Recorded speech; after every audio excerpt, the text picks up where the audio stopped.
We build premium rods for the avid angler. Over 2.5 years, I've developed a process of manufacturing carbon and carbon fiberglass blanks. Are they time tested? Yes, yes. I don't put anything out on the market until it's fully tested, both here in the shop and out in the field. And that he has. Scott has caught everything from trout to salmon, stripers, and bass on his rods, and he's proud of them. I originally had 5 different rods that I worked with, and from there, now I have 13 different models. I wanted to do something that was different, something that no one else in rod manufacturing was doing. I didn't want to be one of many, I wanted to be one of one. So it was just basically became a labor of love. Today we're going to build an ice rod. This is rod model I-22M. This is a medium action ice rod. It's good for bass, walleye, and whatnot. Okay. All fishing rods start with what's called a mandrel. Now this is a tapered piece of stainless steel. It's essentially a male mold. Okay. And this is what forms the blank. Okay. Now from that, this gets treated with a release agent, so the mandrel or the blank can be extracted. Okay. Okay. And applied to the mandrel is what we call a flag.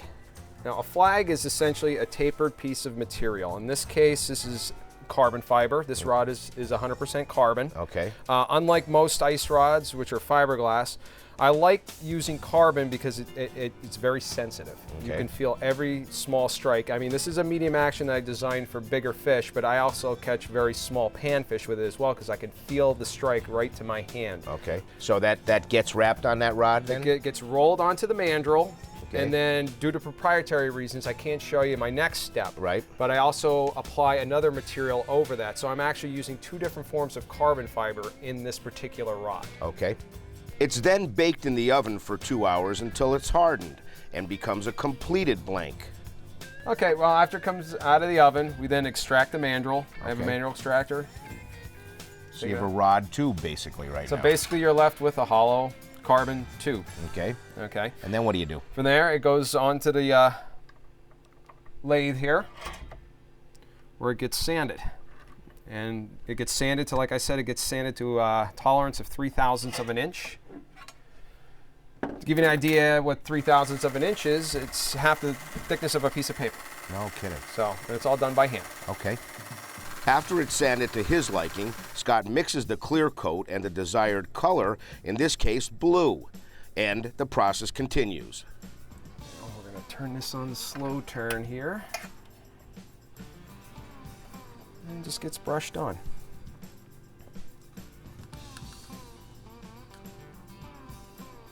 Certainly the term made by hand. Yes, yes. From start to finish. Completely handmade. This takes a bit longer than how rods are typically made, but I feel doing it by hand you have more control over the outcome. It does take a bit of time. Oh my goodness, I'll say a bit of time. And like you said, we're about 1/3 of the way. Yeah. Once we get this done here, we're gonna stick it in the oven for an hour, anywhere from 45 minutes to an hour, and it's gonna bake this clear coat on. And then when that's done, it's gonna come back out, and I'm gonna use very light, very fine sandpaper, and I'm gonna smooth out any imperfections, and then do this all again. Okay, and then once that's done, brush. Oh, I'm not done yet. I'm not done yet. Wow. Now what we're gonna do is we're gonna light it on fire, so to speak.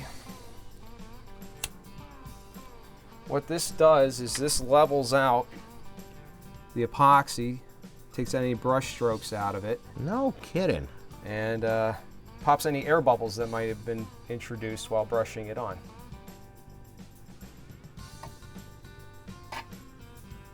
Unbelievable. Never thought all of this went in, and we're not even close to finishing this rod yet. Okay, and then from here, Where are we going? we're going right over to the oven. We're gonna stick it in the oven For 1 hour. for 1 hour. Scott repeated the process and baked the rod again. Both coats of clear have been put on.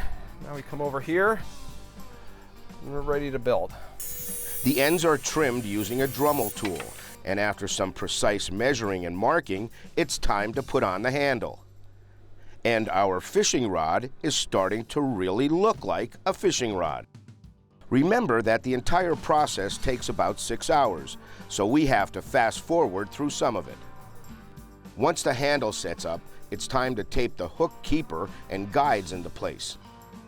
Then the label is attached, and it's on to permanently attaching the guides with the thread wrap.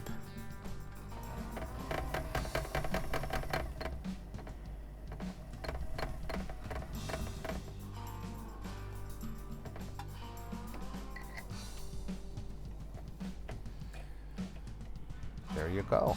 How do you like that? The wrapping process is repeated for all of the guides. Okay, so you have all the rest of the eyes to do. Yeah. You do it up by the top two? Yep. The tip of it? The top guide gets a little wrap on it. And then what do you cover it with? After that, it gets a coat of wrap epoxy.